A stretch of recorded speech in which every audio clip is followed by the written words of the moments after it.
We're leaving today and entering a world of Mickey Mouse waving, princess meeting and greeting, lightsaber clashing, the Twilight Zone Tower of Terror dropping, Banshee flying, Space Mountain launching, galaxy rewinding, what's the that with galaxy rewinding, fireworks igniting, world of other worlds, for whatever you love. Infinite worlds await at the most magical place on Earth, Walt Disney World Resort. This episode is brought to you by State Farm. Listening to this podcast? Smart move.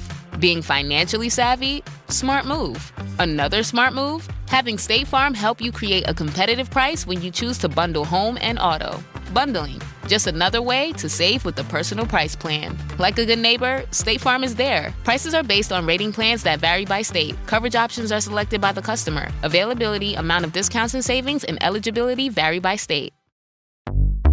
Unfiltered discussions, unexpected guests. No topic is off limits, from sex and relationships to the human condition, personal anxieties, and so much more. The only talk show of its kind in the world. This is The Last Show with David Cooper. Welcome in, pull up a bar stool to the dive bar that is The Last Show. But it's not the last show. It's just one night of The Last Show, which is this show. Anyway, we got a great lineup tonight. I'm excited about it. You will learn a lot of things on the program. Here are some of them.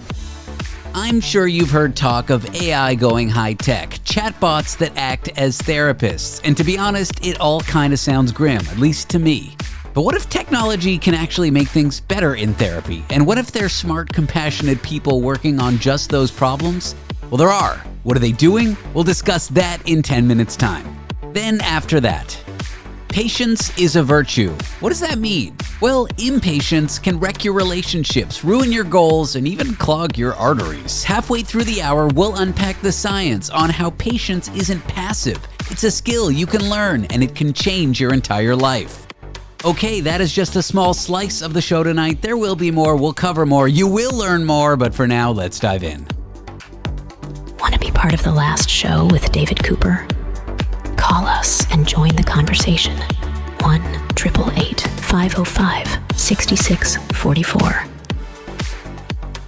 On again, off again romantic relationships. They're dramatic, they're exciting, but do they take a toll on your mental health? Well, a new study shows that all that breaking up and making up may cause you a lot of stress, and that stress can even show up in your body. I am here with someone who has worked on that research. She is a communication studies professor at the University of Texas at Austin. Her name is René Dailey. René, thanks for coming on to the show. Thanks for your interest in this research. So on again, off again relationships. Are we talking about romantic drama or are we talking about something that kind of functions more like a chronic stress condition? Well, there can be drama, definitely, but we characterize these as kind of a chronic stressor in the study that we were looking at. Now, they get a lot of good press for being exciting. People talk about what it's like to break up and get back together. They're explosive. There's lots of emotion. They kind of get told as like romantic tales in common media portrayals. Is that how they end up functioning when you actually look at them? We do find pretty much consistently across the research that they have lower relational quality and perhaps more volatile dynamics. So if you look at satisfaction, they have less satisfaction. They have more uncertainty about the relationship. They have more conflict and they have more aggression. So their fluctuations are probably a lot more extreme than perhaps what we would consider a traditional relationship. Now, how often do they actually happen? I have been in one. What number or what percentage of adults are actually in a kind of cyclical relationship like this? At any current time, if you ask people, does your current relationship have this on-again, off-again history? About 20 to 25% will say yes. If you ask about past relationships, a little bit more, maybe a third, will say that they've had this cycling history to their relationship. But we found across lots of different samples that maybe up to 2/3 of us have experienced at least one of these relationships in our relational history. So they are extremely common. Now, you mentioned the phrase chronic stressor. What makes this kind of relationship a chronic stressor? Is it the instability? Is it the potential conflict? Is it the emotional difficulties that occur within them? Yeah, it's probably all of the above. I think we call it a chronic stressor because of the problematic interaction patterns that they have, and they do report more relational stress. So we feel like it's kind of just a constant chronic stressor for them throughout their relational trajectory. So in this particular study, we were interested in kind of linking the number of cycles that they've had, how much relational stress they have, and then how that was related to their mental health outcomes, as well as some physical outcomes. So we're kind of just looking at, do you have sleeping problems or do you have more headaches? So we looked at how that was all linked together. Well, I've been told, and I've looked into it, and I've spoken to researchers about stress and long-term stress not being good for you, but I've never looked at it from this lens of on-again, off-again relationship. So what can happen to you? What can the stress of these things do to you, physically, mentally? Really great question. And we've only tapped into a little bit of it. So we are initially just looking at self-reports of these symptoms, is the mental and physical health symptoms. And we did find that cyclical partners reported these more often than non-cyclical partners.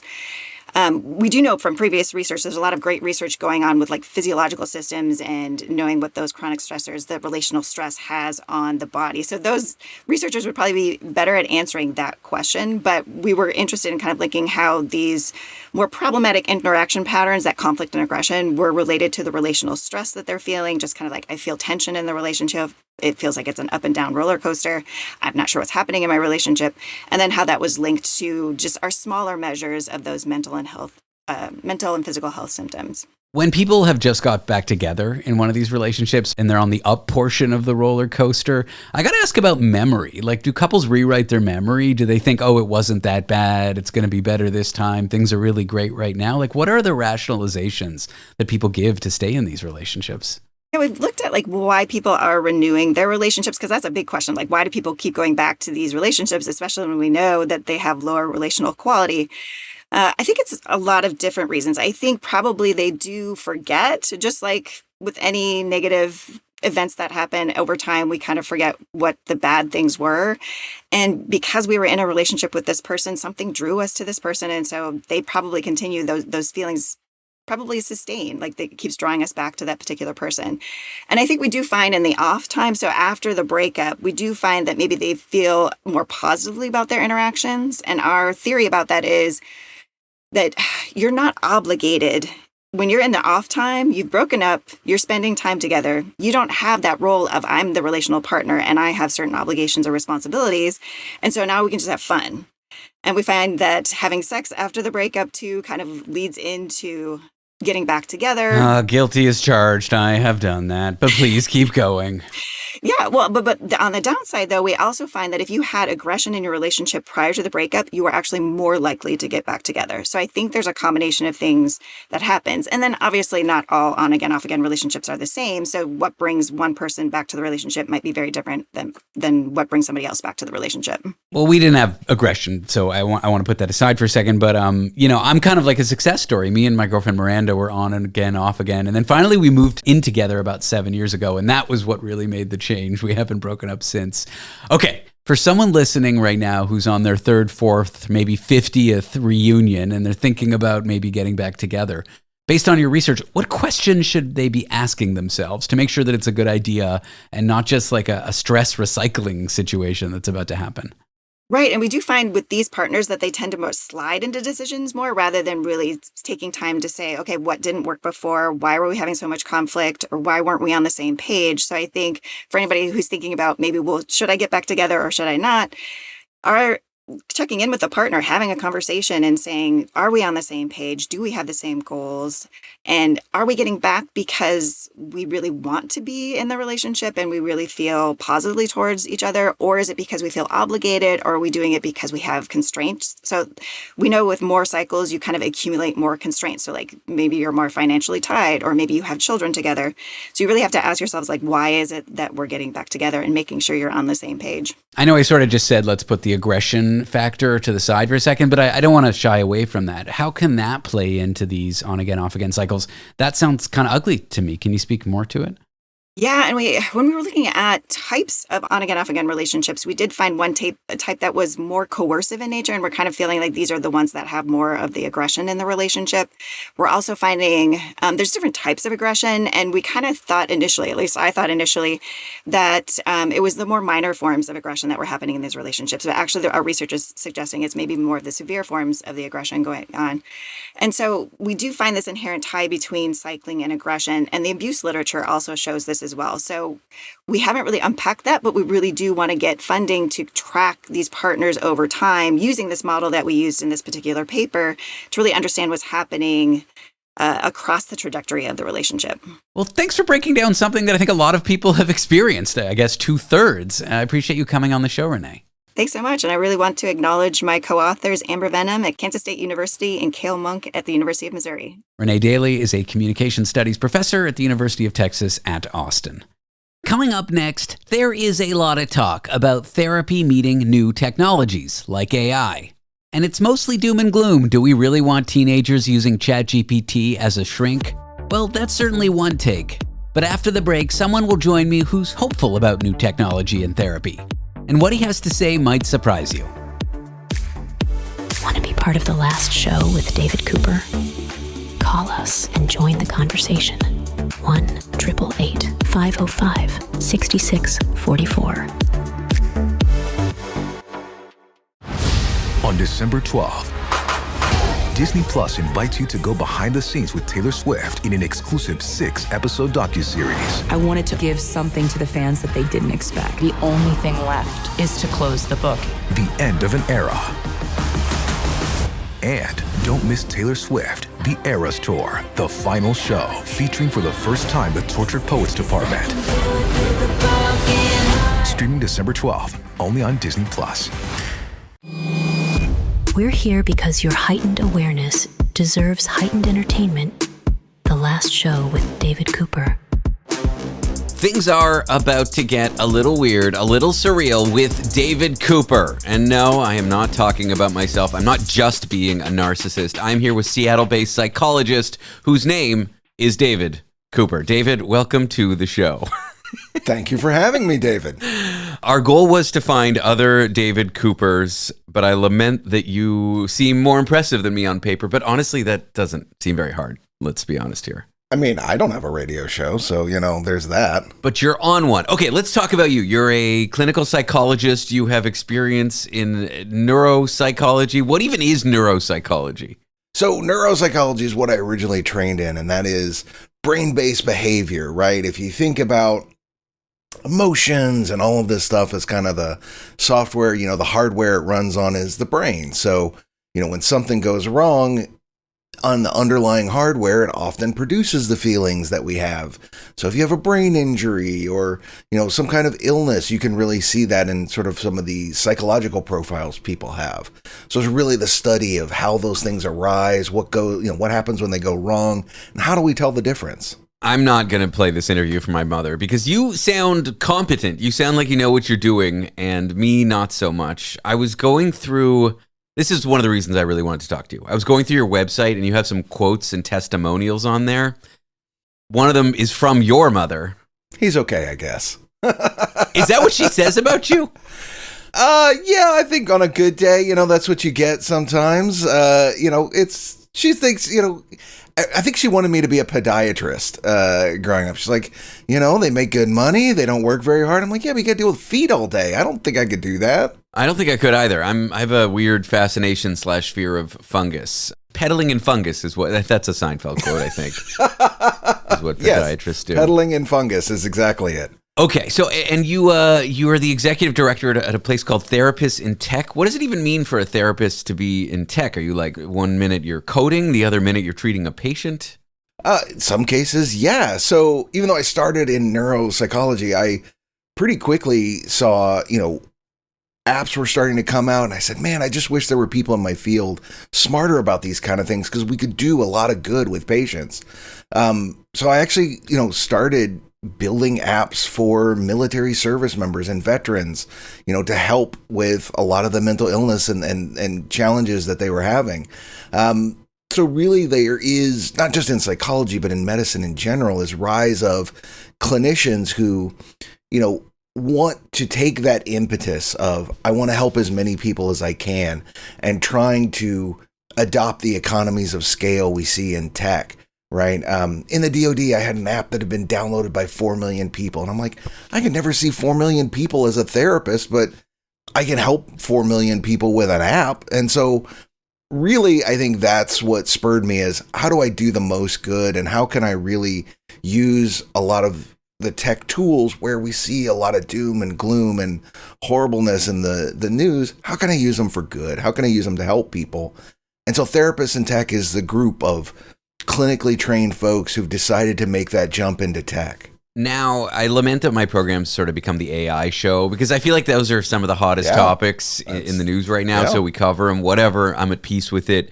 When you talk about technology and therapy, large language models must enter the conversation. Do you think they're a good thing? Like, do you think they're going to help a lot of people because they give them access to therapeutic tools they wouldn't have? Or do you think you're scared of it, you're not happy about it, you're worried about it, you think it's not real therapy kind of thing? Or somewhere in between, I suppose. I'm going to go somewhere in between. I think they're a tool like any tool. And, like a hammer, you can use it to build a house for someone, or you can whack them over the head, right? It really depends on how you use it and how we think about it. I think, we've seen a lot of negative, and rightly so, news stories about how, these people can spin people up and reinforce delusions, and that's all totally true. I think at the flip side, we can also use it in helpful ways, right? I'm trying to work on that with some colleagues right now to give people some, helpful ways to use these things, like as an interactive journal, or, hey, help me reframe my thoughts. I use it for that sometimes, of like, hey, I'm really stuck in a negative spiral. Can you give me some objective stuff right now, or a different way to think about this? And there's something about it that's helpful. I'm going to try that, actually. I usually just do it like, summarize this academic paper for me. Like, that's all I really use it for. But reframing things that are giving me a hard time, that seems super helpful. Absolutely. Like, hey, I can't stop thinking about this conversation I had. I'm thinking about it this way. Give me another way to view it. How might somebody else view this? What am I not thinking about? How can I be viewing this differently according to what, researchers say is the best way to do this stuff? It's kind of just, it's nice to have something outside our brain, right? That kind of can help reflect back to us. This program's at its best when you get whiplash between stupid and serious. I feel like we got to jump over to the stupid side. Let's go stupid. I love it. We're both named David Cooper. It's wild. Are you at peace with having like an extremely generic name? There's something about like safety in the crowd, of having this name. Yes. I could do anything. And then it's like, well, David Cooper did this awful thing. Probably it's going to be on the 1,000th result of Google. Whereas if my name was super unique and I got arrested, I'd be on the front page if someone typed in my name. What do you find when you Google your name? So I'm right there with you. Like, I love the anonymity sometimes. I think the weird thing happens is where you have two David Coopers kind of in the similar field. So the thing that you also get for my name in the realm of mental health is this guy who is very anti-psychiatry and anti-meds. And so it's this weird, like, well, which David Cooper is it? The best thing I love with this name is going on to Amazon, finding books by people named David Cooper, signing it and giving it to people as a gift. So a number of people have gotten books from Rabbi David Cooper with my signature as a gift. There's another radio host, although in the UK, I believe they call them presenters, and his name is David Cooper. I'm going to try to have him on the show, but he hosts a show called Gaydio Breakfast, which I think is like a gay-themed pop culture show. Love it. He seems like a cool guy. He's a little different than me. That's my radio counterpart. You have someone who's basically like the opposite of you. Yeah. That must not be great. Have you ever been mistaken for this anti-psychiatry, Dave? No, thankfully he lived in like a long. I think he's well dead by now. But like that, it does dominate the Google search results for just David Cooper mental health. I'm making it my goal to kind of creep back up there and at least get back on page 1. Why did your parents name you David? That's a good question. I think it was either going to be David if I was a boy or Emily if I was a girl after my grandmother. So I think just luck of the draw, I got to be David and not Emily. I was either going to be Peter or David. My family had a vote, but my dad chose David. He felt Peter didn't sound Jewish enough. I don't even know what that means, but that was... Oh, that's fair. I also have a cousin named David Cooper who's like my same age, maybe a year younger. Have you ever met, other than me, another David Cooper? I've never met another David Cooper, but in college... Really? I've met several. That's all. Here's the thing. I'm also not Jewish. And so many of the David Coopers I know are Jewish. In college, I lived with one guy whose first name was David and one guy whose last name was Cooper. You're their son. And I'm screwed either way. I just have to go by Jack or Peter or something. Just call me something else, because either part of my name that you say... somebody else is going to answer. Whiplash back to serious. If there's anything you want people to know about, I don't know, therapists and technology that can help them get through the day, This is the educational portion of the show that I've now met for the regulatory requirement for it to be broadcast. What would you want people to know? I want people to know that despite all of the negative things you see, there really are a lot of positive things that we can use tech for when it comes to mental health. And there are a lot of serious people in the field working very hard on that problem. We really care about, people's improvement and things like that. So, really just know that people are working on the problem and it's not just all doom and gloom that you see on the news. I'm so glad we reached out to you. Thank you so much for being on the show, David. Thank you. David Cooper, not me. The David Cooper I'm with is a Seattle-based psychologist. In a few moments' time, impatience. It's not just an annoying thing you go through. It'll cost you your health, your life goals, even your relationships. We're about to discuss why patience might be the most underrated skill that you're not practicing. Details in a minute. Want to be part of the last show with David Cooper? Call us and join the conversation. 1-888-505-6644. ABC Wednesdays. The Emmy-winning comedy Scrubs is all new. This is a whole new chapter for me. No more sad sack. That's what I'm talking about. I want both of our sacks to be fun. You two idiots are perfect for each other. From executive producers of Ted Lasso and Shrinking. We were all a part of this victory. Now get those nachos out of the preemie warmer. Nachos! Feels like there's more applause for the nachos than my speech. The new season of Scrubs. Wednesdays, 8/7 Central on ABC. And stream on Hulu. The show that asks the questions other shows are afraid to ask. The Last Show with David Cooper. Patience is a virtue. A lot of people say that, but what does it even mean? Well, we'll get to that. But could patience be the key to unlocking a calmer mind, a stronger body, maybe even a better version of yourself? The ability to wait well. It isn't a weakness, it's a strategy. And I think it takes courage, maybe some emotional training. Let's talk all things patience here with psychology professor at Baylor University, Dr. Sarah Schnitker. Sarah, welcome in. Thanks for having me, David. It's great to be here. Thank you for patiently waiting through the commercial break. Look, most people treat patience like something simple, like, oh, just waiting nicely.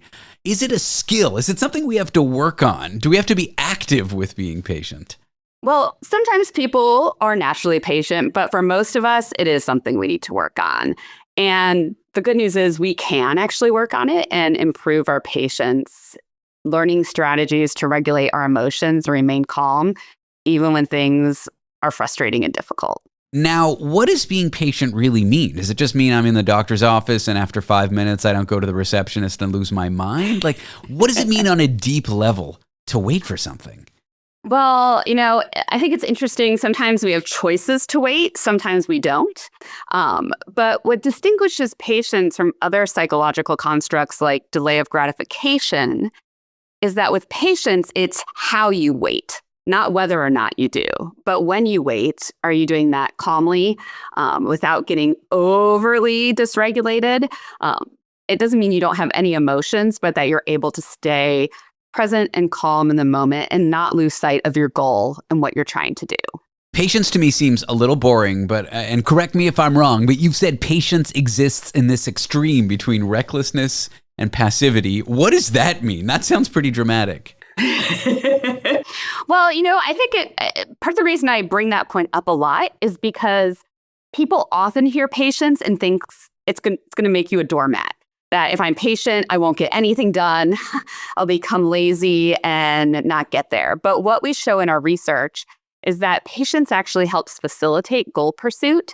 And what it does is it helps you just keep going at the correct pace, not rushing ahead, pushing forward when you shouldn't and being reckless, but also not giving up because you're so upset and dysregulated and impatient, right? That's actually what our data suggests is maybe the worst outcome, that passivity that comes with impatience when you just say, I'm done, I'm throwing in the towel. When we talk about goals, this is where I think, and I hope you'll agree with me, patience takes courage. Because suppose you're pursuing a goal, like you want a promotion at work. You talk to your boss at promotion review season, and they tell you you're not quite there yet. You got to keep working on these skills. Maybe in 6 months we'll revisit it. What do? Do you just rage quit on the spot? Or do you stay engaged and work on these kind of like boring things for 6 months to stay on track? In this sense, it can take courage to be patient. Exactly. And I think, right, courage and patience really are complementary. And if you have one without the other, we actually find you might not be in a good place. It means you might just throw your hands up, give up, or you might recklessly push. Maybe you would say, no, I deserve this raise now. That's not going to win you a raise. And so you need this back and forth between patience and courage. And pushing forward is important, but also recognizing it's going to take time and it's going to involve waiting is just as important. And sometimes we're afraid to wait. We're afraid that what we hope for won't come. And so we might just say, forget it. I'm not going to try for a raise. This is too hard for me. Instead of just waiting it out and doing the small daily things to get there. Emotional regulation. I think one of the great skills that divides us, the adults, from the feral adolescents. It's such an important skill, but waiting is frustrating. Whether it's on a short term, a medium term, a long term. You know, I deal with waiting by creating spreadsheets to like track progress and time. I don't know if that's my coping mechanism, spreadsheets. I love that. Talk to me about emotional regulation. Like, how important is it to learn not to fly off the handle when someone tells you to wait? It's really important. And I think, you know, we might think of instances like flying off the handle when you're stuck in traffic or in a line at the DMV. But I think when it's most important is maybe in your close relationships. How about when your spouse or partner does something that makes you impatient? Are you able to pause and communicate with them in a manner that's constructive? Or do you fly off the handle at them and do some lasting damage that you might have to pay for decades later? So I think it really matters, and especially in our interpersonal relationships where we can really hurt others with our impatience. I remember when COVID first hit, like the patience to wait for the pandemic to end, I think was a scary thing for a lot of people dealing with the unknown. We're talking a lot about the virtues of patience and the benefits of it and why it's great. How can I learn it? Well, I always like to say you need a how and a why. So you need, first of all, with that why do I care about this? What's worthwhile here that can motivate me through the impatience, potential situations, through the suffering, through the waiting? And once you know your big picture why, it's about the how. What are specific strategies that I can adapt? Can I learn to think about things differently and reappraise and reimagine a scenario? Maybe engage in benefit findings. Like during COVID, this is a great opportunity to spend more time with my child. This is high quality time, perhaps. And I also might be low quality, but we do have that time. So benefit finding, thinking about it differently. But what research shows is that other strategies, which we might not want to use too much, like sometimes just masking your expression with the person, or suppressing it, or distracting yourself, might actually be helpful in particular situations. So part of building patience is having a variety of strategies that you can use depending on what the situation requires. Sort of like a toolkit. Exactly. This reappraisal idea, looking at things differently, trying to take a different perspective, maybe even trying to be empathetic of the person on the other end, trying your patience. On the one hand, it sounds powerful. On the other hand, it sounds a bit like gaslighting yourself. Like, what's the line between denying reality and tempering and looking at things differently? Well, I think that's a great thought exercise for a person to go through, right? Sometimes we are reappraising in a way that is trying to blunt the impact of a scenario. So I know sometimes my husband runs a nursing home where people are dying very regularly. My job, that is not what's happening at work with all these college students. And so sometimes I will say to myself, well, no one died today. This could be worse. But also that can feel as if I'm not actually allowing myself the space to have this emotion. And so what you want to do is say the emotion is valid and not just instantly try to get rid of it, but instead to wait, to pause, to say, what am I feeling? Why? And then say, yes, that's valid, but how might I move forward now and regulate and think differently to help myself achieve my own goals rather than just pushing everything aside. I think that's the important part of the process is what are my goals and what do I hope to accomplish? And sitting with the emotion is what I'm hearing. And sitting with the emotion, right? I don't know what I pay my therapist for. I could have just had you on the show and you could tell me to sit with my feelings because I feel like that's every session. Is there something to do with life stages in patience here? Because in my 20s, I was infinitely impatient. And as I get older, I kind of learn it as a skill. Do you think as we get older, we get a little more patient? I think that's the hope.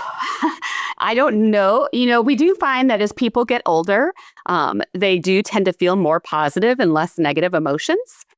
So it seems that as we age, we become better at regulating our emotions and maybe learn to prioritize the right things that helps us focus on what's important. And so not get as back and forth depending on the moment. But I'll also say age does not necessarily lead to more patience.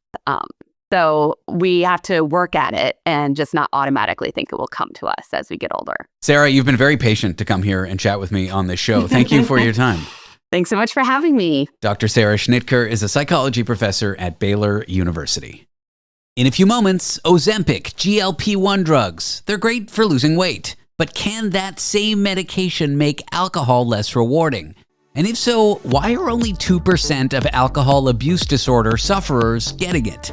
The science is there, but the reasons for all this are puzzling. We'll dig into it in a minute. Want to be part of The Last Show with David Cooper? Call us and join the conversation. 1-888-505-6644.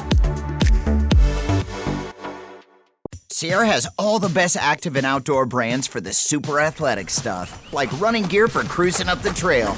Woo! And the super athlete-ish stuff, like fishing gear for chilling by the creek. Nice cast. Fitness apparel to push for higher reps. You got this. And golf balls priced so you can afford to lose one. Or a few. Head to Sierra or Sierra.com for the brands you want at the prices that let you do it all. From athletic to athlete-ish, Sierra's got it. The missing link between scientific journals and relationship counseling. The Last Show with David Cooper. Ozempic, it's the hottest thing right now, touted for weight loss. But what if there's another revolution in the drug's path, using it to turn down alcohol cravings? The results on that use are good. I am here with someone who's done research in this area. He's a physician and scientist at the National Institutes of Health. His name is Dr. Lorenzo Leggio. Lorenzo, welcome to the program. Thank you, David. Thanks for having me. Before we get to how many people are actually using Ozempic for alcohol use disorders, how effective is it based on the research? Is it a good tool to treat alcohol addiction? Well, that's a great question, David. So we don't know yet. We are working on that. We have actually quite robust, very promising, growing literature in animal models, mouse and rat models that they drink excessively, that show that when we give GLP-1 drugs, such as the semaglutide, which is commercially known as Ozempic, Wegovy, Rybelsus, etc., these animals will drink less alcohol. We also know from human research, in particular looking at the big data through electronic medical records, that the people who are on these medications, they tend to drink less alcohol compared to people who are not on these medications. Now, these studies are not what we call randomized controlled trials, which sounds like a bunch of buzzwords, but it's actually the gold standard how we develop new medications in medicine. And so we do have at least one already published randomized controlled trial that shows that compared to placebo, semaglutide, GLP-1 works better. But we need more of these randomized controlled trials to make a claim that in fact that's the case. Now, I'm not a doctor in case you're wondering, so correct me if I'm wrong, but my understanding is once a drug hits the market and it's proven safe for the general public, doctors can use it in a process called off-label prescription for things that they think it could help for. Right. Because Ozempic is known to be safe, and I'm sure there are people who have alcohol use disorder who talk to their doctor, when they do get prescribed it off-label, what are they saying? Right. That's a great question. So a couple of things.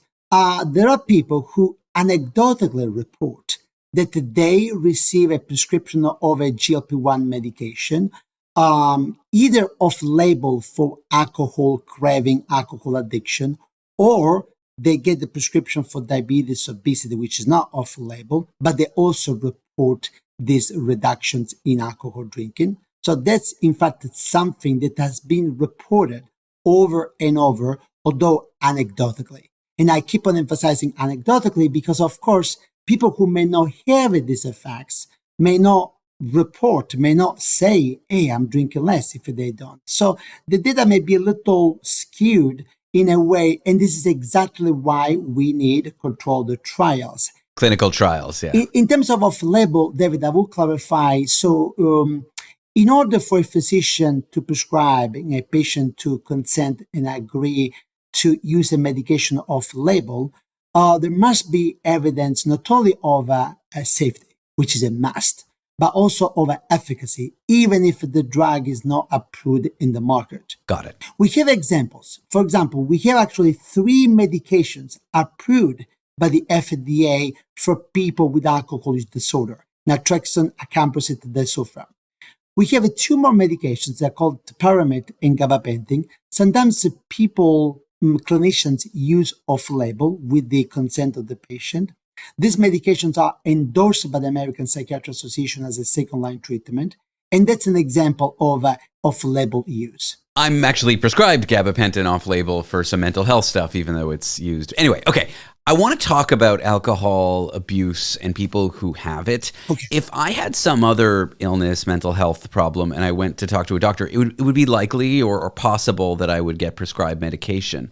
Is it the case that people who have alcohol problems very rarely get prescribed things, like at a much lower rate of other disorders, health issues? If so, why is that happening? Yeah, you are absolutely right, David. So we actually, as a society, as a community, as a clinical community, we dramatically undertreat the people with alcohol use disorder. To make an analogy, so in the United States, 2% of people with alcohol use disorder receive a prescription for an FDA-approved medication, naltrexone, acamprosate, or disulfiram.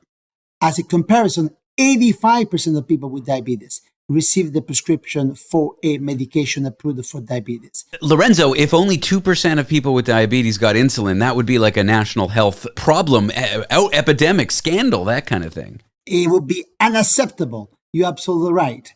And so what are the reasons? I mean, there are many reasons. People tend to be ashamed or not even recognize that their alcohol drinking is problematic. So many people don't seek a treatment. But also many clinicians are not trained to identify, screen, diagnose, and treat people with alcohol use disorder. We don't make addiction a foundational part of a medical school and residency. And then, last but not the least, which also is part of the first 2 reasons, addictions are highly stigmatized, including alcohol use disorder. So if I have a diabetes, have no problem to talk about having diabetes and going to the doctor. But if I do have alcohol use disorder, I'm ashamed, I'm afraid, I'm concerned, I'm afraid to be marginalized by the society, which is in fact what is happening. So when I talk about these issues, I'm not blaming patients or clinicians.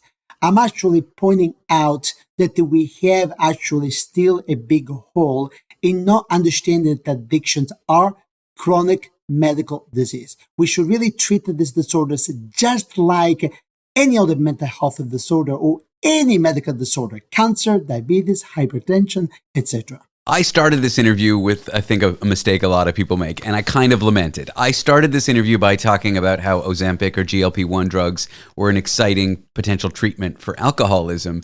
But the real fact is there already are drugs that are known to help. And so the real conversation should be, and I'm glad it's taking this turn. I'm glad I've sort of made this mistake in real time. There's kind of like a cultural stigma prescribing problem, not really like a science gap, because drugs to help with alcoholism already exist. I suppose it is exciting that Ozempic, GLP-1 drugs could help, but the real story is like, why aren't people getting the help they need? Right. I would say, David, you have not made any mistake. You're absolutely right.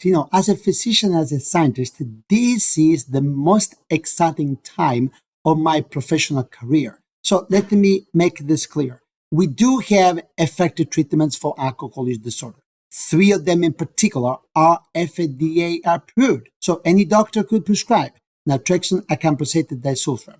Now, the number of medications we have to treat diabetes, hypertension is actually huge. So the point I'm making is, first of all, the 3 medications we have, they don't work for all patients. There's a lot of variability in response, which is not unique to this medication. All medications work for some patients, but not others. Precision medicine. But also the other problem is just the 3 medications. I'm an internal medicine doctor by training. I train people with cardiovascular problems, with liver problems. In this field of medicine, you have dozens of pharmacological treatments you can choose, combine, compare. You try one, and then you try another. I'm sure there are people in the audience listening to us who have hypertension. They will say, oh, yeah, this doctor is right. I went to my doctor. He tried this medication, but then he tried with another one. For alcohol, we only have 3. So we need actually 30, not 3. This is why it's an exciting time. So I suppose it's good news that Ozempic GLP-1 drugs are a potential treatment. It seems like we need clinical trials, of course, but also we got to get the information out, and so people can seek treatment if they need it. Right. We need the both. Lorenzo, I appreciate you coming on the show. This has been a fascinating conversation. Thank you for your time. Absolutely. Very exciting. Dr. Lorenzo Leggio is a physician and scientist at the National Institutes of Health. Up next, 50 seasons, one island, the show Survivor. Did it just entertain us or did it reinvent TV? I'm David Cooper. This is The Last Show, and someone who teaches a university course on Survivor and its legacy next. The new Chicken Bacon Ranch Street Chalupa at Taco Bell. You can't get just one. Okay, so that's not like some marketing hyperbole. You literally can't get just one. They come in 2s. So if you want just one, you're going to need to find a friend who loves slow-roasted chicken, bacon, and avocado ranch sauce. Or a friend of a friend, or have an awkward conversation with a complete stranger to see if they're obsessed with chicken, bacon, and avocado ranch. Or you could just eat them both because you're obsessed with slow-roasted chicken, bacon. Okay, you get the idea. The new Chicken Bacon Ranch Street Chalupa is at Taco Bell. At participating Taco Bell U.S. locations for a limited time while supplies last. The only talk show with an introduction that mentions its own introduction. And that's happening right now in this introduction. The Last Show with David Cooper. Begging for a mention. Yeah, you just want attention. 50 seasons, 16 or more players, one island, one winner. The show Survivor. It celebrates its 50th season. It's a program where millions of people watch strangers outwit, outplay, outlast. And we're here with one super fan who loved it so much, he now teaches a university course on the show. So let's ask, how did this show change television? And maybe us. I'm here with health sciences professor at McMaster University, Hartley Jafine. Hartley, what a pleasure it is having you here. Thank you so much for having me, David. So we were young kids when that first fateful season of Survivor dropped. What do you remember of it? Season 1 Survivor, I don't know, year 2000? year 2000, in my childhood living room, I was channel surfing as we did back then, and suddenly across my screen, I came across the very first immunity challenge where the two tribes were competing to win, and that got me hooked right away, watching these two teams kind of fight, like going through water, lighting these torches, and suddenly one of the players trips and falls and basically makes her tribe trip and completely biff the challenge. And you were hooked from just seeing that? And then, well, what really got me into it was then they went back and the losing tribe basically had to say, okay, who are we voting out tonight? And for me, sitting there going, oh, it's obvious. It's Sonia. She fell. She cost your tribe the challenge. But it wasn't that obvious. It wasn't that easy. And watching the social politicking and thinking about who is going to go home and why are they going to go home, that strategizing really got me hooked on the very core of the show. What is it about watching people backstab each other, connive, strategize, lie? What is it about all of that makes the show so addictive? Part of it is, I think, we like to use ourselves as kind of players. We imagine ourselves playing the game, and we think to ourselves, if I was in this position, what would I do? Now, we as viewers at home have a lot more information than the players do, and I think part of the joy of watching it is trying to imagine what it would be like if you were in those situations, how you would play the game, and how you would handle the stresses and the elements of the environment of Survivor. I remember in the year 2000, it was such like a cultural moment. SNL was talking about it.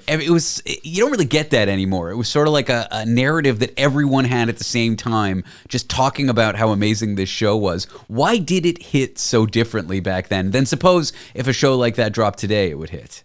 I feel like as a show, the concept revolutionized television. No one had ever seen a show that had this documentary style, this voyeurism, but also be a competition-based show where players are voting each other out. We had shows like The Real World, where it was a reality TV show where watching people live in a house together. But the element of Survivor that really changed TV, that made it such compelling television, was that these are players that have to work together and also simultaneously vote each other out. Is that the way where Survivor got the format in the way other shows didn't? It was the competitive nature of it?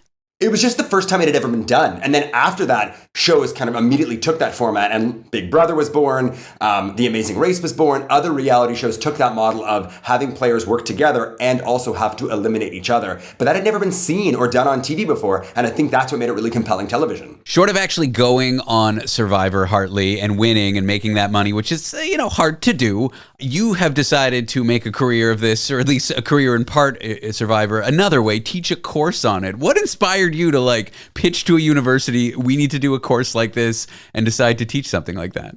Well, what it was is I've got a good friend and colleague, Jennifer, and the two of us, we would, after every episode on Wednesday night, Thursday morning, we'd meet at, around the coffee machine, the water cooler, and we're talking about, what did you think about the show? What did you see on the show? And one of the things we noticed is as we were breaking down and analyzing the show is that what we were seeing on our TV screens were also behaviors that we were seeing in our university classrooms. And so one day as a thought experiment, we started thinking about what could we put into a course outline? If we did design a course on Survivor, what would that actually look like? What do we see in our students that we could put that would be interesting for them to explore? In our classes, we talk a lot about leadership, group process, how to make decisions as a group to make sure everyone is involved. And that's what happens on the show. And when we sat down and put together some ideas in terms of disciplines, conversations, we actually looked at the course outline and thought, this is pretty decent. This could be a course. There's a lot of academic disciplines and a lot of literature that we could use to explore through the lens of Survivor. Pitched it to our dean, who luckily said yes. Was this the dean a Survivor fan, I'm guessing? She was not, but she was she's a very innovative educator. Her name's Stacey Red. She was brilliant and started thinking about, okay, this could be a really cool way to talk about really complex concepts through a really fun educational medium. So we talked about season 1. Let's just gloss over what happened in the last 26 years. We're at season 50 now. How has the show changed? Has it adapted to meet kind of modern times? Has it adapted to meet what reality TV looks like today? 100%. The way the show has evolved, we talk about this in the class. Survivor really is a microcosm, a reflection of cultural, social, and political conversation. Some of the things that were happening in 2000 would never happen in 2026. The conversation on the show is really adaptive and reflective of the conversation that we're having socially, politically, culturally in our lives. And so what we see on the show, both in terms of the conversation culturally and also the gameplay. The gameplay in season 1, 2, and 3 looks very different from the gameplay of 2026. Do the players analyze, the real studious players watch every season and come up with a plan coming in probably? I think so. People are much better prepared at playing the game because now they're casting people who have seen the game. There was a time period where they were casting actors and models and players who they saw at bars and thought, you could be an entertaining character on Survivor, where now they're casting players who actually have an understanding of the game. That doesn't mean they always play the game well, but everyone who's coming into the game presently, for the most part, have a clear knowledge base of how to approach the game. One of my former coworkers at an old job, he was just like cool guy. He was in like a country western band. He just seemed like too cool for school. And I found out that he was a secret Survivor super fan. I asked him about Survivor once and he would not shut up for hours. What is it about this show that creates the super fan? People who've got like the history of the program memorized. Two things. One is that the core fundamentals of the show has remained consistent. It's 16 to now 24 players who are put together on an island. Beginning of the game, they work together, and then becomes an individual game. They vote each other out, and there's one winner. So that core foundation is really compelling television, coupled with the fact that even though there are strategies that will help you win the game, and players go into the game knowing those strategies, the hunger, the weather, the environment, the relationships, upend the best laid plans. And that is what I think makes the show extremely compelling television. Well, how can I get into it? I've probably been bluffing my way through this interview. I've never actually seen it, maybe an episode here and there, but when I think about it, and my girlfriend really does want to start watching it, all I can think to myself of is 50 seasons. Where do I even begin? Do I start at season 1 and then I got like 10 years of TV ahead of me? Do I do them piecemeal, like only the best seasons? How do I get into a show? The volume of work is baffling. You've got two approaches. One, you start from the beginning and you go 1 to 50 and see it sequentially in order to get that understanding, that narrative arc of how the show has evolved. If you don't want to do that and you want to watch less TV, I would recommend jumping in. Season 37 is an amazing season. As someone who is new to the show and wants to get into it, it just has everything. So season 37, David versus Goliath is the theme of that season. And then also I have to put a shout out to season 42, a modern era season that has the winner is from McMaster University, my home pride. So season 42 is also a great season to watch. All right, big picture here. Has Survivor just entertained us across these 50 seasons, or has it shaped how we think about competition, identity, what it means to outwit, outplay, outlast in real life? Absolutely. The course is called Surviving Survivor, Insights from Reality TV for Real Life. And that's what I think the show is. It really is a window into how we live our lives and really is reflective of what we see in our daily lives in an extreme version in this manufactured environment. I do think you might be hyping this up a little too much, saying that Survivor's a window into our soul. But you know what? I'm going to give those seasons you mentioned a watch, and maybe I'll come to agree with you. Hartley Jafine is a health sciences professor at McMaster University. Hartley, I've enjoyed this chat. Thank you so much for being on the show. Thank you again for having me, David. Here's what we'll discuss in a few moments' time. Could the secret weapon against loneliness be a paperback, a novel? After the break, a surprising new study suggests daily reading may protect older adults from isolation, sometimes even more than social activities. So you might want to bring Granny to the bookstore, not the bingo hall. But before you do, you'll want to know why. We'll explain it in a moment.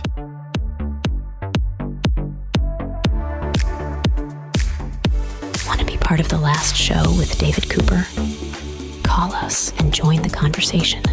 1-888-505-6644. Eczema is unpredictable, but you can flare less with Ebglyss, a once-monthly treatment for moderate to severe eczema. After an initial 4-month or longer dosing phase, about 4 in 10 people taking Ebglyss achieved itch relief and clear or almost clear skin at 16 weeks. And most of those people maintain skin that's still more clear at 1 year with monthly dosing.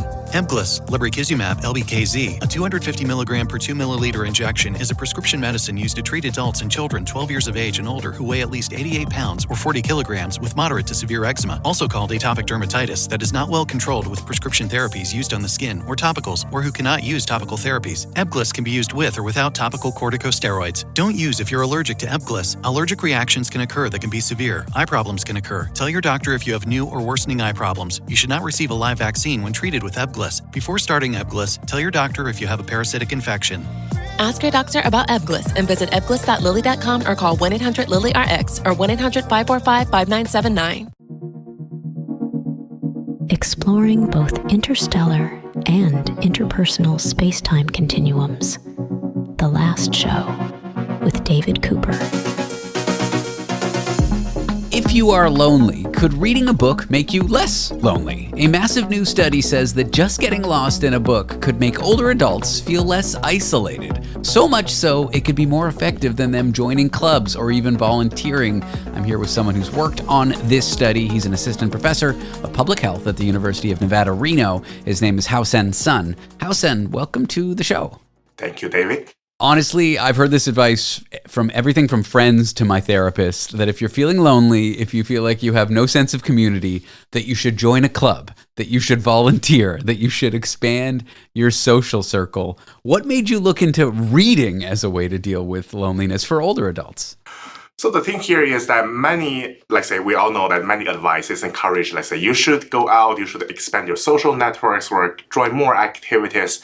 But I think for older people, particularly, it's not always feasible, okay? So if you're widowed, you don't have your wife to bring you to some social circumstances, your mobility may be limited, let's say, cost or access barriers, those things can be heavy for older people.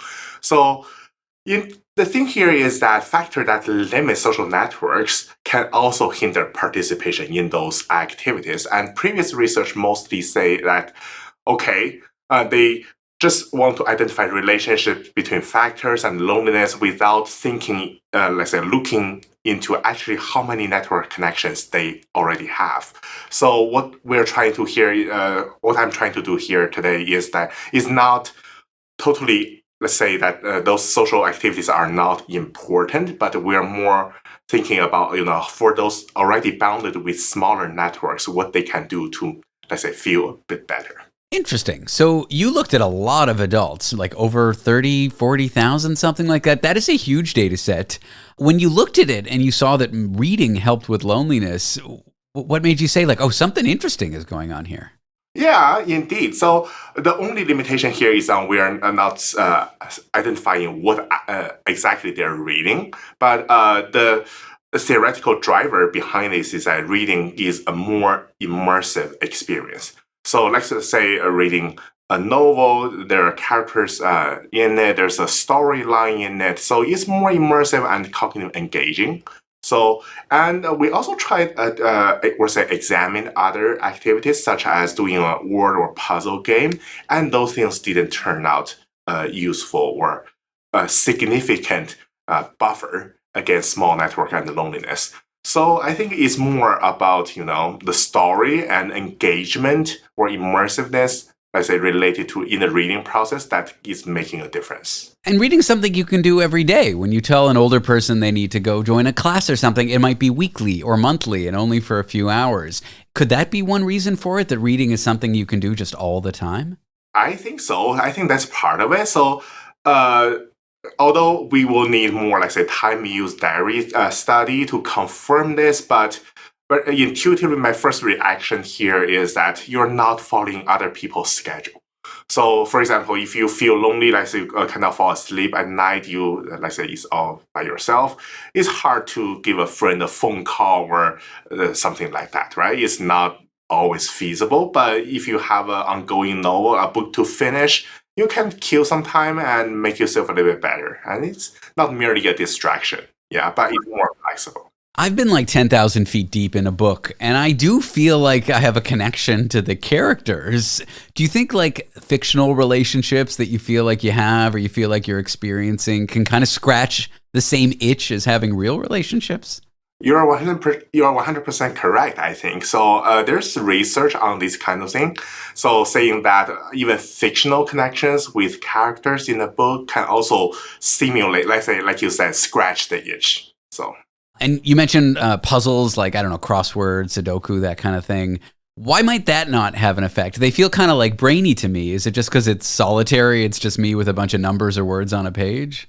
I think it's not. It's missing the person-to-person part of it. So you're not, let's say, even the figure is fictional. It has its own characteristics, its behavior pattern, its history, its relationships with other peoples around the character. But I think crossword puzzle is lacking the human or connection part of it. So even for, let's say, I play some games myself. After a while, people can also get bored. If you do it for too long. So So you're a public health researcher, Haosen. Let's link it to public health, because we talk a lot about a loneliness crisis. We talk a lot about loneliness as we age. And I think a lot of people look at it as a purely like social problem. Oh, we need to expand networks. We need to have older folks more connected with other individuals. How is looking at it like a little bit of a bigger problem, thinking what kind of activities can folks do, even if they don't involve other people? How can that help us?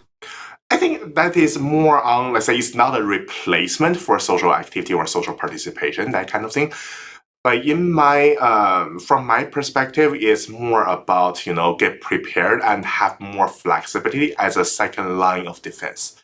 So, as you can see, the sample of this study is not exactly older people, like 65 years above or 75 years above. So I'm trying to examine, like say, having or build that kind of routine early on, and like say keep it up as you get older, and it's somehow like get prepared, like say with something like say you're familiar with, you enjoy, I say figure that out early on. That can be a very helpful thing. So it's more about, I say, get prepared, and it's not say just socialize more. And if you want to do that, that's perfectly fine. But I think it's like say having some backups. My grandmother, before she passed, as she was getting older, she would complain of being lonely a lot. I wish I had recommended she read. I know she had glaucoma. Would audiobooks be a good substitute? I prefer audiobooks, to be honest. Yeah, so I'm trying, I think that will be my next step. So we also know that many other people may encounter some sensory barriers like reading issues or even hearing issues. I think having more flexibility here can be a very useful thing. Yeah, I think reading is low cost. It's got audiobooks. There are different ways to do it. Any other things you would want people to know about reading and loneliness as we age? So I think we should explore all the possibilities. So one thing here is maybe we, as I mentioned, maybe sensory issues. When sensory issues comes up, maybe we should identify, get more evidence about whether those things can be a real, let's say, buffer or protector against loneliness for people who need it. So sometimes we don't want to read something at night, like say gives a sore in my eyes, but maybe listening to some podcasts or some audiobooks can be a very helpful alternative. Another thing here is that people use, let's say, digital tools more and more. And many people use that to read something, let's say, have that immersive feeling, but also people just keep, let's say, doing what they're doing on TikTok, like swiping up the screen. That's also an immersive experience. I have to say it's even addictive, but I'm not sure, like say, how much that will tackle or scratch the itch about, let's say, in the same area on loneliness. Wait. So what I'm hearing is if podcasts are similar to books and they could potentially keep people less lonely, the podcast of this show is a tool to be less lonely. That's what I'm hearing. Is that what you're saying? Maybe. maybe. But I think I'm talking about, let's say, we need more evidence about those different, let's say, types of engagement with some flexibility. It's more also about, let's say, schedule control, right? You're not relying on other people's schedule. You have something, let's say, you love to do and make you feel good. So, and it's on a healthier end. So, but some research, let's say, previously watch TV just by yourself, not with a partner, that's a different story, but just watch TV by yourself, it actually makes people feel even lonelier. Yeah. So, So I think it's also about, let's say, the level of immersion related to it.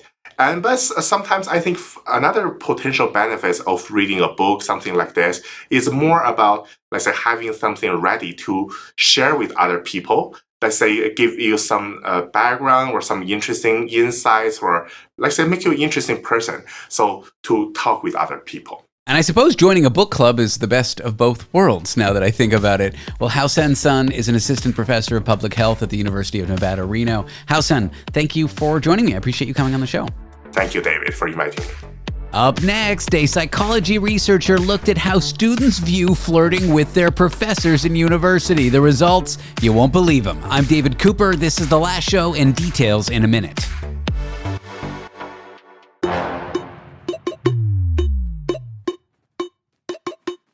We work hard to strike the right amount of impatience, and ignorance. The Last Show with David Cooper.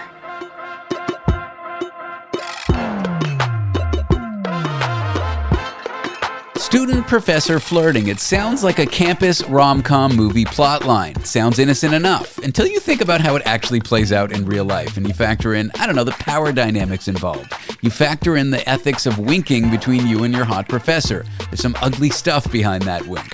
Well, new research suggests students high in narcissistic traits are more likely to see those blurred boundaries, that student-professor flirting, as less morally troubling. I am troubled by that, and I'm here with one of the authors of this research, an experimental psychology researcher, Braden Hall from the University of Alabama. Braden, welcome to the show. Oh, thanks for having me. Before we get into what students think of student-professor flirting, how much of a real problem is it? Are we talking little bits of awkwardness, no big deal, or something kind of structurally concerning when it happens? Yeah, so it's obviously not like a rampant problem that we're trying to rein in on campuses all over the country. But in sort of recent years, universities have become a little more conscious about trying to put a stop to it. So in the paper we mentioned, I forget, some university in England, I think, they recently changed their policy to explicitly ban flirting between students and faculty members, which wasn't explicitly banned before. So nowadays, some students tend to have a little more entitlement. So we wonder whether they are more out to think that they can flirt with their professors. So it's not like perhaps a rampant problem, but the times that it is a problem, it can become a very serious problem. Sure, a school in England tried to ban it, but I feel like you studied a thing that most universities would just rather not talk about.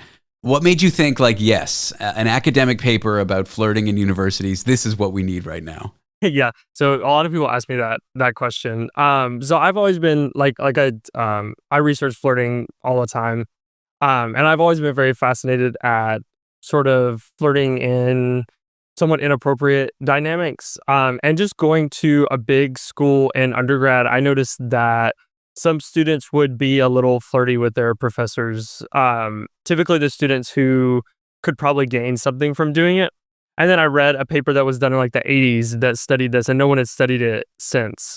So I just became interested in seeing whether this was still a thing that was still happening and people still thought it was happening. I think we all intuitively know what flirting is, but what counted as flirting in your study? Is it just complimenting an outfit? Is it sitting provocatively on the professor's desk in office hours? What are the things that you would quantify as flirting? Yeah, so we had about 20 different behaviors that we gave participants to look at, which we piloted from a list of 80-something behaviors.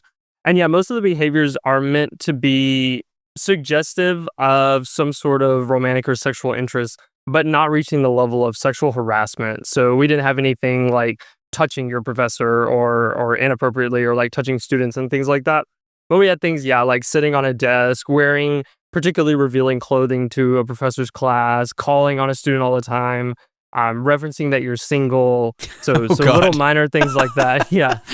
I'm just picturing myself as an undergrad telling a professor that I'm going into their office and I say I'm single. Yeah. They would say, get the heck out. But also, I'm not attractive. So maybe that's the issue. Okay, back to the findings. What do students make of flirting, and what kinds of students think it's no big deal? Yeah, so overall, participants, all of the undergraduate students we had in the study saw flirting as this very uncommon thing that happens. So we're looking at everything on the low end of the scale.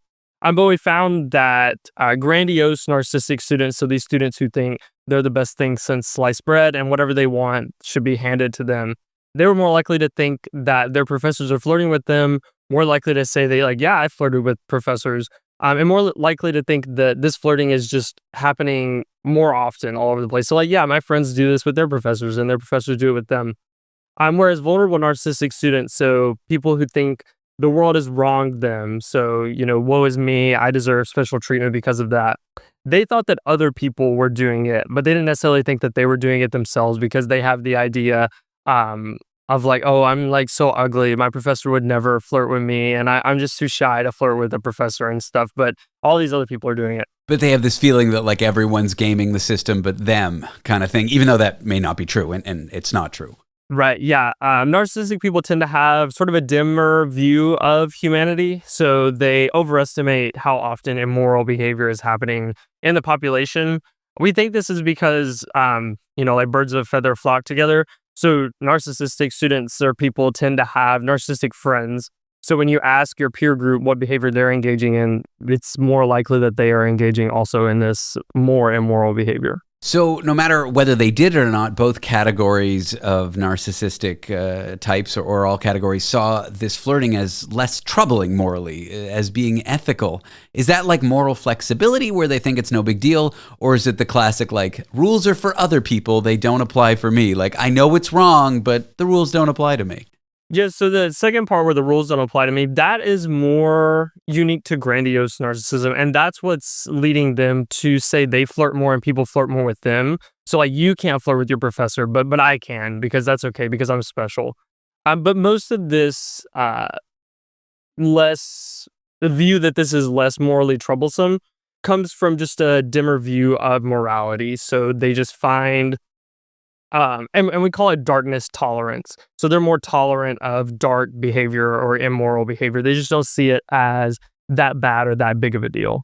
Were there groups of students, I hope there were, hopefully most of them, who sort of knew it was wrong and why?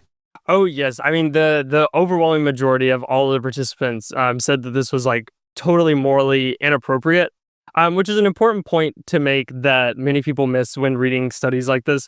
We're looking at... We're saying that narcissistic people just found it less immoral, not that they found it like totally moral. So no one is out here wholly endorsing that you should be like winking at your professor in class. Everyone seems to recognize that that's pretty bad. Well, let's talk about why it's bad, because there's like a power dynamic at play, right? Mm-hmm. Like a massive power imbalance. The professor holds the keys to you getting good grades. It can get like legally messy. Is that what students are trying to achieve when they flirt with the professor? Are they trying to get better grades? Is that the main goal? Yeah, so we didn't look at that, which was an idea for a future study. But the previous study in the 80s, they looked at that. And that was pretty much what they found, that most often students were doing it to get better grades or to get in better graces with the professor. And there's some research suggesting that narcissistic or grandiose narcissistic people want things that are forbidden to show their superiority. Mm-hmm. So if I have a painting that no one else has, then my painting is extra special and I'm extra special because I have it. But yes, so the idea and the theory is that many students are doing this in order to get preferential treatment or things like that, or at least an easier grader at the end of the day. Now, students flirting with professors, like, it's kind of okay, it's messy, but in the power dynamic thing, they're the ones with the less power. It's inappropriate, the professor should shut it down. Did you look at it, or you worry what you might find if you look at it with the professors flirting with students angle? Yeah, so originally that's actually what I wanted to look at, but through talking with my advisor and other people, we sort of thought that trying to ask a bunch of professors at the university how often they flirt with their students would probably not go over very well. How often does legal get involved with experimental psychology research? So we didn't ask that. So all we have now is participants responding how often their professors flirt with them. But we also had this idea that professors might be just seen as more flirty because they're constantly in a spotlight and they're constantly trying to keep all their students' attention. So, is there something you want everyone to know about student-professor flirting? It doesn't happen that often, and it's not that big of a problem, and just a little bit of it might be okay. Oh, wow. Okay. You heard it here first. Well, I'm here with Braden Hall, an experimental psychology researcher at the University of Alabama. Braden, I've enjoyed this. I love your research. Thanks for coming on the show. Oh, thank you. Yeah, thanks for having me. Don't forget to subscribe to The Last Show podcast. If you've heard anything that you've liked this evening, you can hear it again. Send an interview where you learned something to a friend. To find it, search David Cooper Last Show in your favorite podcast app, like Apple or Spotify. Will pop up and you can subscribe. Up next, for date night, before you plan bungee jumping or decide to stay on the couch and eat leftovers, you'll want to catch this. Researchers discovered your partner's attachment style, how they form relationships, can tell you how to plan the ideal date. Want to be part of The Last Show with David Cooper? Call us and join the conversation. 1-888-505-6644. The Last last show with David Cooper. Procrastinate your life away with us. Have you ever gotten this relationship advice? You need fireworks. You need new experiences, new restaurants, new positions, new passport stamps. Well, that might not be right for everyone. The best date night might depend less on spicing things up and more on your partner's attachment style. And we'll get to what that is in just a moment. But I'm here with someone who's done research in this area. Her name is Amy Muise. She's a psychology professor at York University. Amy, welcome to the show. Yeah, thanks for having me. So the attachment styles, this is sort of how you're wired to form relationships, but you want to give us a quick overview before we get into how they affect what your best date night might be? Yeah, exactly. So these are how we kind of think about emotional connection and intimacy in relationships. And we think about like two types of attachment insecurity. So one is attachment avoidance. So this would be someone who's uncomfortable with too much closeness, who really values... Me. Sorry, keep going. Is this already digging for you? It is. Value independence, and like intimacy in your relationship can sometimes feel smothering. So that's the attachment avoidance. And then another type of insecurity is the attachment anxiety. So this is more of a fear of abandonment, really wanting reassurance from a partner and being worried about being rejected from a partner, having your partner not be there for you. And both of these things, as you might imagine, can be linked with lower overall relationship satisfaction. And these are not uncommon. About 50% of the population would be at least somewhat high on one or both of these things. At the risk of derailing / soliciting free psychology advice, if I'm avoidant and my girlfriend is attachment anxious, will it work? Can it work between two people like that? Yeah, sure. I mean, that's not an uncommon pairing, right? Because some of the ways that you might find intimacy smothering would sort of be exactly what an anxious person, might want, right? They might want sort of more intimacy. So it kind of confirms for you that, relationships maybe involve a lot of intimacy that you're not totally comfortable with. And then for her, it might kind of confirm that, partners aren't always available for all the type of intimacy that you might want. But in this study, we sort of try to talk about activities that you can do together that relate to your attachment styles and might be most helpful for your satisfaction. And so, good. Yes, exactly. And in a relationship where there might be different attachment styles, it might just be varying these activities to sort of focus on one partner's emotional needs at one time and the other's at another time. Which is what we do. Okay, enough about me. We are told, though, like the best relationship advice generally is kind of like try new things, right? Yes. Talk to me about when that doesn't work. Yeah. So what we found is that both trying new things and doing things that are more like familiar and comfy, they're both good for relationships. So overall, we see positive effects on relationship satisfaction. So neither of these things are bad. But what we found is that they might be particularly beneficial depending on the person's attachment style.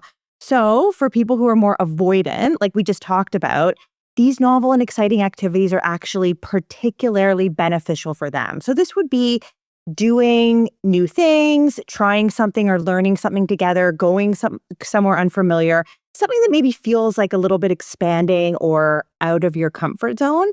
And it seems like the reason for this is it's kind of like a side door intimacy, right? It's not an overly intimate, you're not really digging deep into these vulnerable feelings. It's something that feels more fun rather than heavy.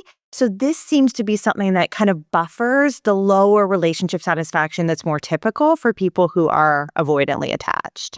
Got it. So if I am an avoidant, side note I am, like fun new experiences, that common wisdom is true. What happens if I have an anxious attachment style? What kind of activities would sort of boost intimacy? What would be really great to do with my partner? Yeah, it's actually the opposite pattern. So it was more of these familiar and comfortable experiences that were particularly beneficial for relationship satisfaction. And so this could be, because anxious folks tend to fear that their partner won't be there for them, it's possible that these familiar, calming, routine experiences actually help to kind of quell some of those concerns. So yeah, it is those like watching your favorite TV show, maybe cooking like your favorite meal together, spending those like a comfortable night in. That tended to be particularly beneficial for those who were more anxiously attached. But it's not like harmful or bad for them to also try new things. It's just a little bit added benefit if they do so that comfortable. Okay, got it. So it's not like trying new things is terrible wisdom for someone who's an anxious, avoidant attachment style. It seems to be good overall for everybody. It's just that what we found is that these activities are particularly beneficial depending on the attachment style. So that's an important point. So how can like a layperson kind of maximize their intimate experiences with their partner based on your research? Should they take a quiz and find out what their attachment style is? And then what sort of activities should they do? Yeah, I think some of the things that I'm describing here, just like what you're doing, if it sort of sounds like you or thinking about in that moment what your emotional needs might be, you could try to tailor your activities and the activities with your partner to those kinds of experiences. So importantly, we had both partners. We did a study. There's about 390 couples across these 3 studies that we ran, and we had both partners. So we could also see what it was like. So when you're doing something that meets your avoidant attachment style, what's it like for your partner? Well, the good news is that they also felt more satisfied. And same with the reverse, right? So even though it's not necessarily matching your attachment style, when you're doing an activity that matches your partner's, there's still benefits for both people. So it seems like there's benefits for the couple as a whole. And it sounds like there's hope for couples who have different attachment styles, like me. Yeah, exactly. And just this idea that you could maybe vary this, right, to meet both of your needs over time. How much of a sort of boost to relationship satisfaction, if you tailor your activities in this way, will one observe? Yeah, that's a really good question. So what we typically see is that for people who have these more insecure attachments, they tend to be less satisfied than people who we think of as secure, right? Who are kind of low in both of these things that I'm talking about. And essentially on the days where they did the activities that best matched their attachment style, their satisfaction was similar to those who were securely attached in most cases. So these are like day-to-day effects. So these aren't huge boosts. We're just talking about like little increases in daily life, but it's sort of bringing you up to the level of what a secure person is feeling when you're matching to your attachment style. Okay, we got to have a little fun with this one. What activities would you recommend for someone who's avoidant, and what activities would you recommend for someone who's anxious? Yeah, that's a great idea. That's a great question. And I think a little bit of this depends on what's sort of new to you and what's, more familiar to you. But for the novel and exciting activities, learning something new together is a good one, right? So taking a class together, trying something that maybe neither one of you are, overly familiar with. It can actually be small things too, like just exploring an unfamiliar part of town, going to a new restaurant, those types of things.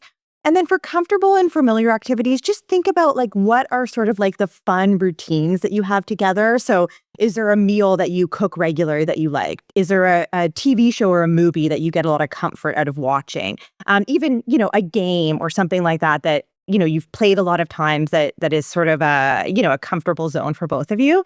Those are good options. Amy, this interview has been great because I've been taking notes and you're helping me, but I also think your study is super helpful and informational and interesting.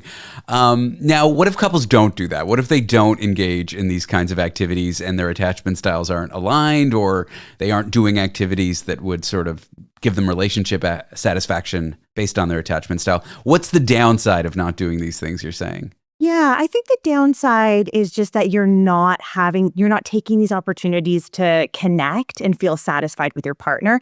So like I said, both of these types of activities are beneficial overall for relationship satisfaction.